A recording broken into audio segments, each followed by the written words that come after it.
Hello friends, very good evening. कैसे हैं आप लोग? उम्मीद है कि आप सब लोग कुशल मंगल होंगे, हेल्दी होंगे। चलिए आज की बात शुरू करते हैं एक बड़ी कॉमन प्रॉब्लम से।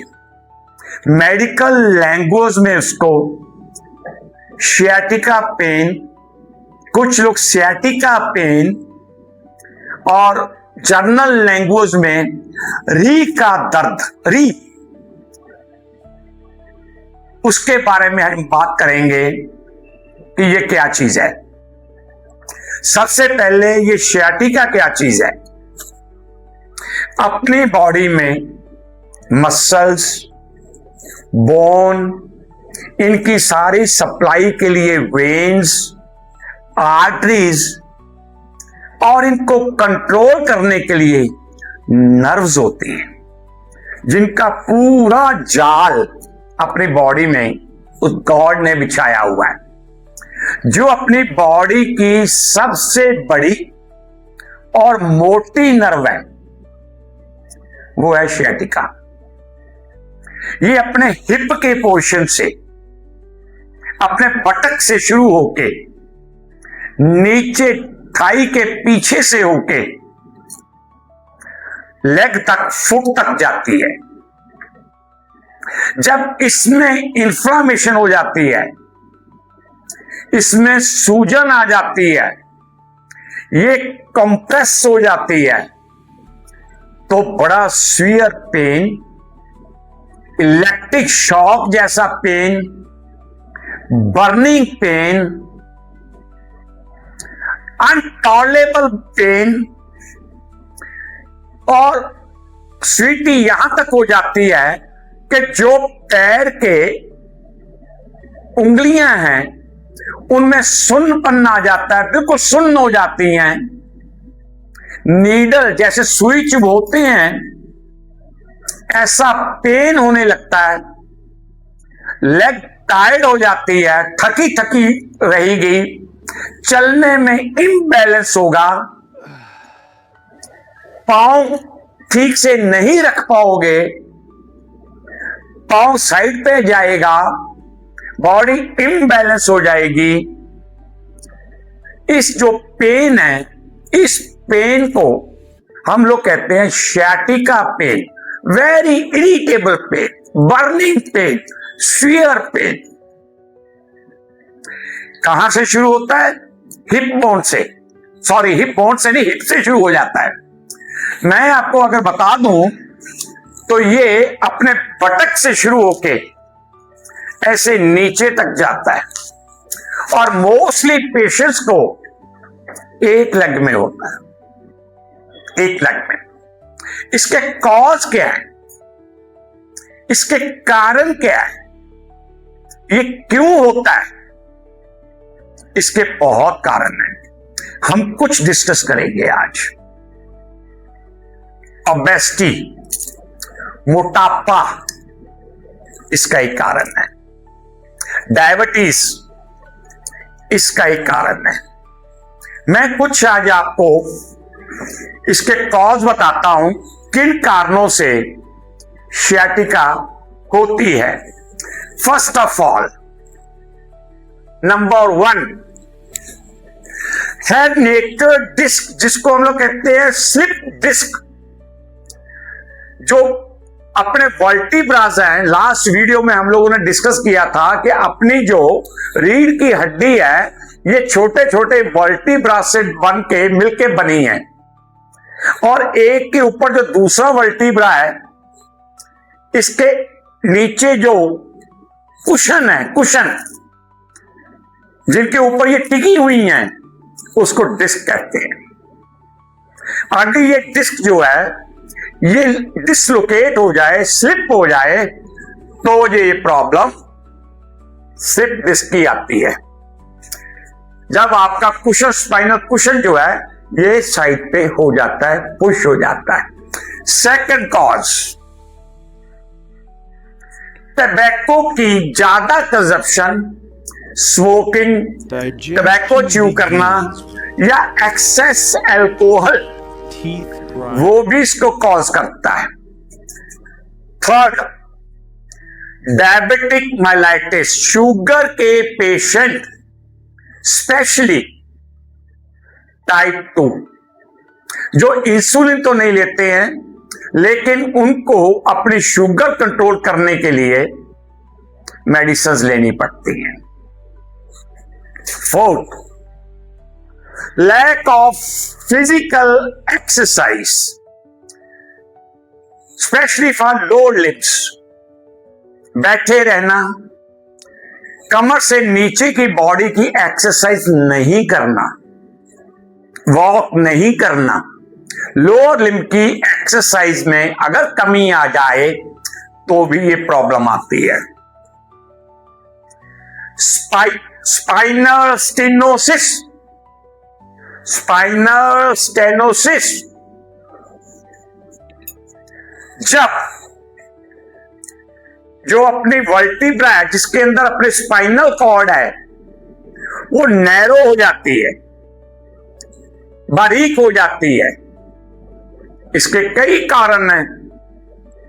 हम लोगों ने लास्ट वीडियो में आर्थराइटिस रिम्टॉयड में भी देखा कि कैल्शियम की कमी से, ओल्ड एज में, रेगुलर मेडिसिन खाने से, लॉन्ग इलनेस से हड्डियां कमजोर हो जाती हैं, नैरो हो जाता है उसका होल और वो स्पाइनल को कंप्रेस करता है और नर्व को दबाता है।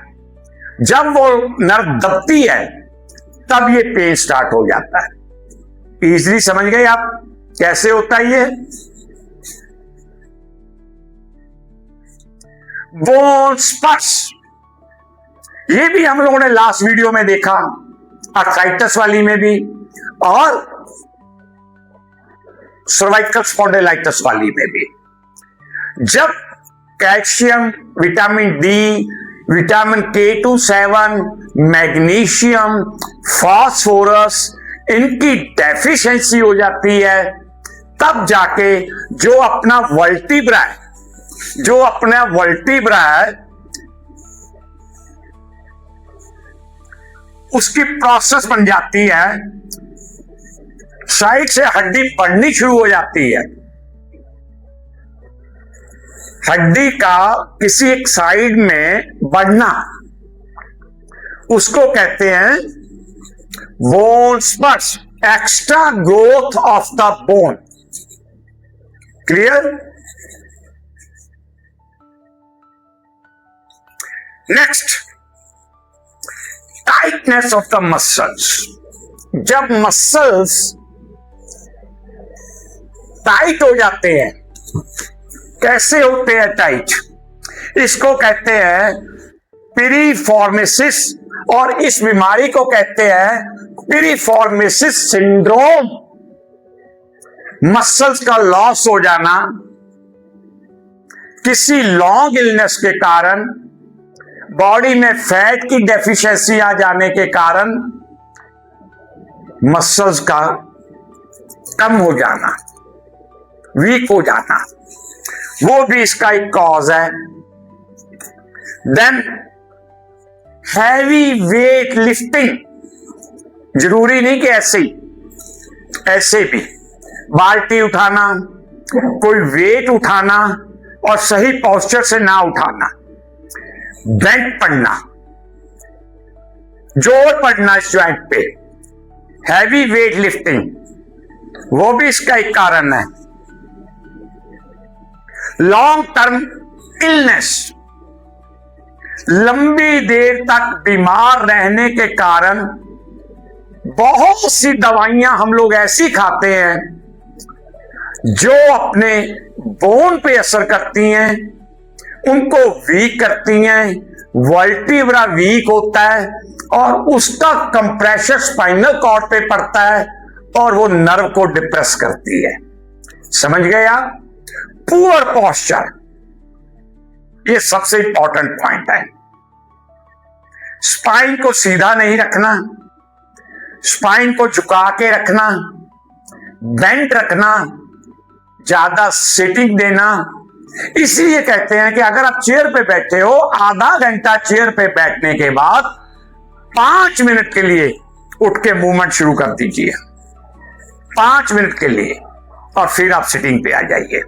और पोस्चर को आपको स्ट्रेट रखना है, पुअर पोस्चर को अवॉइड करना है, पुअर पोस्चर्स।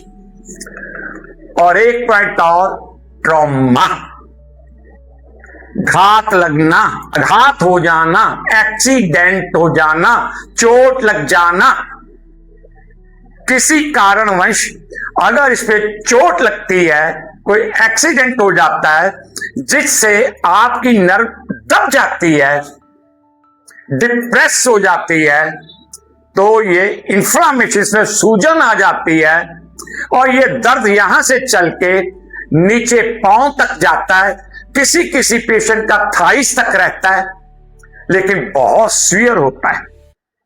ये कब बढ़ता है? खांसने से, छींक आने से, लैक ऑफ एक्सरसाइज, बेंडिंग, मैंने बताया कि स्पाइन को बेंड करना, ये मेन कॉज है इसके, जिससे इसमें इंफ्लामेशन आती है। अब हम लोग नेक्स्ट इस पे आते हैं कि इसके सिम्टम क्या है, निशानियां क्या हैं। वो भी मैंने आपसे कहा कि नुमिनस आ जाना, सुंदपन आ जाना, टांग का सुन्न होना, जैसे कीड़ियां सी चलती हैं ऐसा फील होना, जो पांव की, पैर की उंगलियां हैं उनका सुन्न हो जाना, सुई जैसी चुभन होना, ये सारे इसके सिम्टम हैं। स्पेशली कब?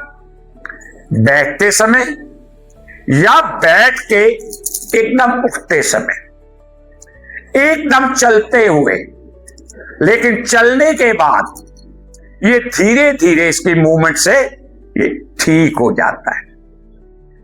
ये बीमारी कोई इतनी खतरनाक बीमारी नहीं है अगर इसको समय पर पहचान लिया जाए और इसका ट्रीटमेंट कर लिया जाए। लेटर ऑन अगर कोई पेशेंट इसको इग्नोर करता है तो सीरियस प्रॉब्लम आ जाती है। क्या प्रॉब्लम सीरियसली आती है? पेशेंट का अपने यूरिन और बाउल पे कंट्रोल नहीं रहता है, पेशाब और लैट्रिन पे उसका कंट्रोल नहीं रहता है। इंटरनल हम लोग कह सकते हैं कि एक साइड का पैरालाइज हो गया, वो टांग प्रॉपर काम नहीं करती है, वेट नहीं उठाती है बॉडी का और चलने में इम्बैलेंस करती है। क्लियर? निशानियां पता लग गई आपको? दर्द कहां से चलता है, कहां जाता है, कब कब होता है? आप छींकोगे तो भी बढ़ सकता है, कफ करोगे तो भी बढ़ सकता है, बैठ के उठोगे तो भी बढ़ सकता है, एकदम बैठोगे तो भी बढ़ सकता है, और धीरे धीरे चलने से, मूवमेंट करने से ये ठीक हो जाता है। अगर इसका ट्रीटमेंट ना किया जाए तो मैंने क्या बताया आपको, सीरियस प्रॉब्लम क्या आती है? आपका अपने यूरिन और बाउल पे कंट्रोल नहीं रहता है।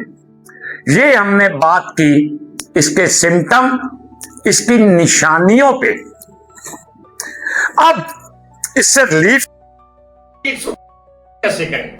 ये सियाटिका ही है, और कोई दर्द तो, कहीं कोई मस्कुलर दर्द तो नहीं, कहीं कोई पट्टों में खिंचाव तो नहीं, कहीं मसल में कोई ट्रैक्शन तो नहीं।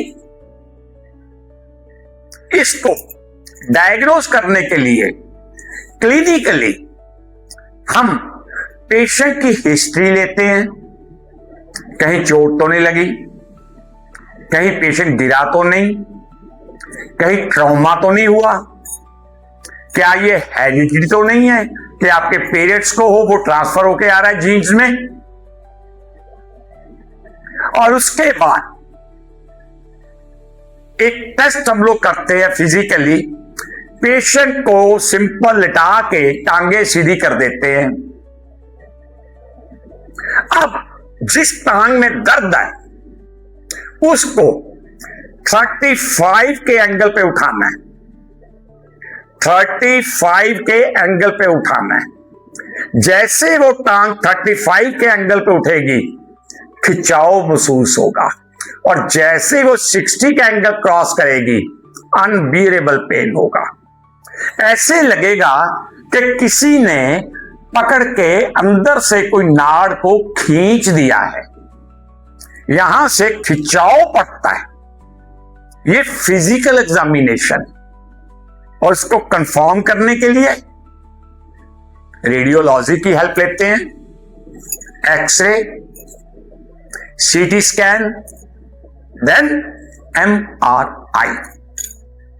उससे हमें कंफर्म हो जाता है कि it is inflammation of sciatica nerve. ये हुआ शियाटिका पेन, उसका निदान।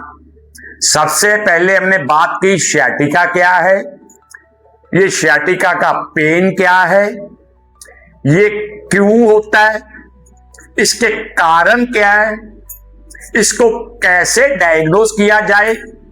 अब डायग्नोज तो हो गया, अब इसका ट्रीटमेंट क्या है। पहले तो मैं एक रिक्वेस्ट करूंगा कि आपको ये जो मेरे पास काफी तरह के पेशेंट आते हैं, खास तौर पे एंटीरियर से। वो जी री का दर्द था, हमने टूना करवाया है, पंजाबी में वो कहते हैं हथौड़ा पाया है, टोटका किया है। कईयों के पांव में मैंने देखा है कि कोई काला, कोई नीला, कोई लाल सा धागा बांधा हुआ है। क्यों भाई? कहते शियाटिका पेन है, उसका टूना करवा के आए हैं, टोटका करवा के आए हैं। मैं हाथ जोड़ता हूं, मैंने एक वर्ड यूज किया है, इंटरनल पैरालाइसिस। इससे पहले कि वो एक्सटर्नल हो जाए आप इसको ठीक कर सकते हैं। कुछ पेशेंट जिनमें ट्रॉमा के पेशेंट्स हैं या क्रॉनिक, जब नैरो बहुत हो जाता है, नर्व स्पर्श बहुत बढ़ जाते हैं और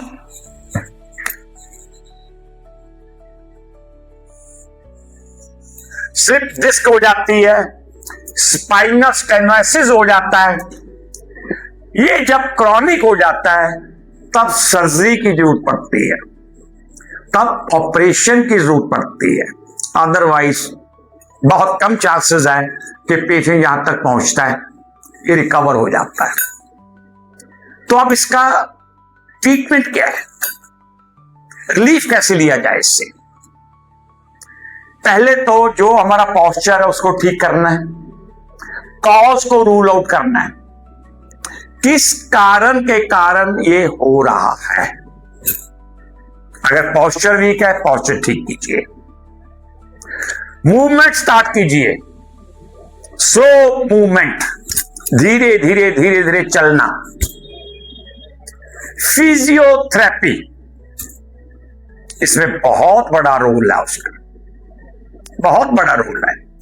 फिजियोथेरेपिस्ट के पास आप जाएंगे, वो आपको कुछ ऐसी एक्सरसाइजेस बताएगा जो आपके मसल्स की टाइटनेस और इंफ्लेमेशन को ठीक करते हुए, उनकी मूवमेंट को ठीक करते हुए आपकी नर्व्स की सूजन को कम करेगा। जैसे घर में अगर आप हैं तो ये छोटा सा इंस्ट्रूमेंट अपने घर में पढ़ाई होता है, एक्सरसाइज की स्प्रिंग सा, इसको पांव में, यहां पर पांव में, दोनों पांव में फंसा के लेट के हम लोग इसको जब खींचते हैं, पांव से खींचते हैं, हाथ से नहीं खींचना है, डोले नहीं बनाने हैं आपको इस पोर्शन को हेल्दी करना है। ये एक्सरसाइज अगर आप एक नॉर्मल भी करते रहते हैं तो ये आपकी नर्व्स को हेल्दी करती है। एक छोटा सा इंस्ट्रूमेंट मेरे पास जो मैं घर में यूज करता हूं, जर्नल एक्सरसाइजर, इसको थाइज में रख लेना है। थाइज में रख के दोनों थाइज को दबाना है, थाइज को, जांघों को, उसके बाद जांघ के नीचे थोड़ा सा। जब आप ऐसे दबाएंगे दोनों पांव से, दोनों टांगों से इसको, तो ये भी मोटिवेट करेगा नर्व को एक्टिव होने के लिए और मसल्स को रिलैक्स करने के लिए। फिजियोथेरेपी इसमें मेन काम करती है। देन टेम्परेचर मसाज, ये क्या चीज है? आइस एंड हॉट वाटर, ठंडा और गर्म ऑल्टरनेटिव्स, एक बार ठंडे से, एक बार गर्म से, एक बार ठंडे से, एक बार गर्म से, इसकी सिकाई करना, इसकी मसाज करना, वो भी इसको स्टिमुलेट करने में, इसकी इंफ्लामेशन को कम करने में आपको हेल्प करती है। प्लेंटी ऑफ फ्लूइड्स, डिहाइड्रेशन को दूर करो, पानी की कमी ना हो ताकि मसल्स भी अपना काम कर सकें, बोन्स भी स्ट्रांग हो जाएं, उसके अंदर स्पाइनल कॉर्ड भी ठीक रहे और नर्व पे कंप्रेशन ना पड़े। मैं डॉक्टर हूं, मेरे पास पेशेंट आते हैं, स्वेटी में आते हैं, तो उनको कुछ मेडिसिन भी देनी पड़ती है। जैसे पेन हो रहा है, पेन किलर्स दिए जाते हैं। मसल्स में खिंचाव हुआ है, मसल रिलैक्सेंट मेडिसिन दी जाती है। आफ्टर दैट नर्व को हेल्दी करने के लिए, नर्व की सूजन को कम करने के लिए, वो दवाएं जो नर्व की सूजन को कम करती हैं, उनके खिंचाव को कम करती हैं, उनकी इंफ्लामेशन को कम करती हैं, जैसे गैबापेंटिन, प्रीगैबालिन, मैंने नाम बोले, आप लोग अपने डॉक्टर के दिखाए बगैर, कंसल्ट किए बगैर कोई मेडिसिन इस्तेमाल नहीं करेंगे। वो आपको बताएंगे कितनी मात्रा में इसको लेना है और कब लेना है। ज्यादा तो उसमें है ही नहीं। मैंने आपको बताया सियाटिका क्या है, ये किस भूत का नाम है, इससे जो पेन होता है उसके कॉज क्या है, क्यों होता है, कारण बताए, निशानियां क्या हैं, कैसे पता चलता है, रिलीफ कैसे लिया जाए, ये सारी बातें मैंने आपके साथ डिस्कस की। उम्मीद है कि मैंने कोई ज्यादा, ये मजबूरी थी मेरी आपको बताना कुछ चीजें, नहीं तो मैं कोशिश करता हूं कि बिल्कुल ले लैंग्वेज में आपसे बात करूं, कोई भी मेडिकल टर्म यूज मत करो। उम्मीद है कि आपको वो चीज समझ लग गई होगी जो मैं समझाना चाहता हूं। क्लियर है? बिल्कुल क्लियर। अब आप इसका फायदा उठा सकते हैं, अपने परिवार में, अपने समाज में बता सकते हैं। गुड। तो उसके लिए क्या करना होगा आपको? यस, अभी और राइट नाउ सब्सक्राइबर वाला बटन दबा दीजिए, ताकि मैं नेक्स्ट टाइम जो भी नोटिफिकेशन, जो भी इंफॉर्मेशन भेजना चाहूं आपके पास सबसे पहले पहुंच जाए। और सेल्फिश नहीं बनना है, अपने दोस्तों को, फैमिली मेंबर्स को, पड़ोसियों को, रिलेटिव्स को, जिनको आप प्यार करते हैं, आप उनको भी शेयर कीजिए, उनको भी इस चीज का पता चले और वो इसका प्रॉपर ट्रीटमेंट ले पाए।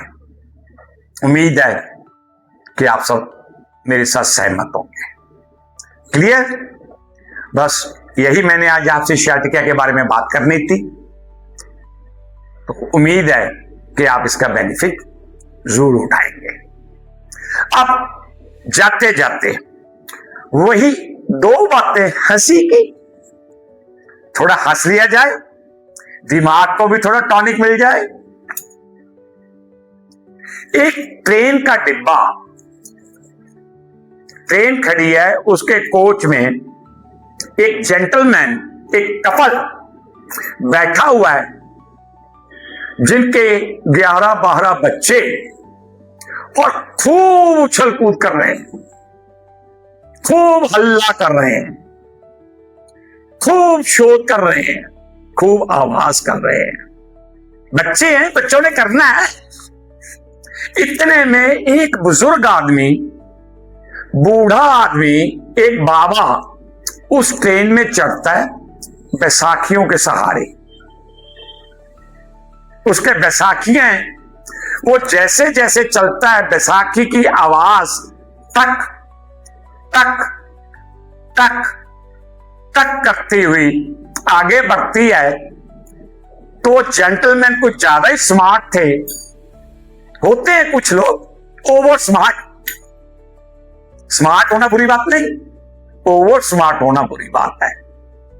तो उन्होंने बाबा से बोला कि बाबा, अगर आप छोटा सा काम कर ले तो ये ठक ठक की आवाज बंद हो जाती, आप इस पे रबड़ चढ़ा लेते तो ये शोर नहीं होता।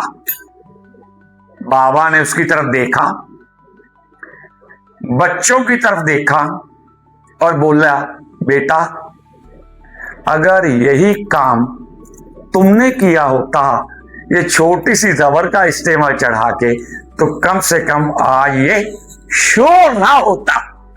ओके दोस्तों, thank you so much. Good night, good night.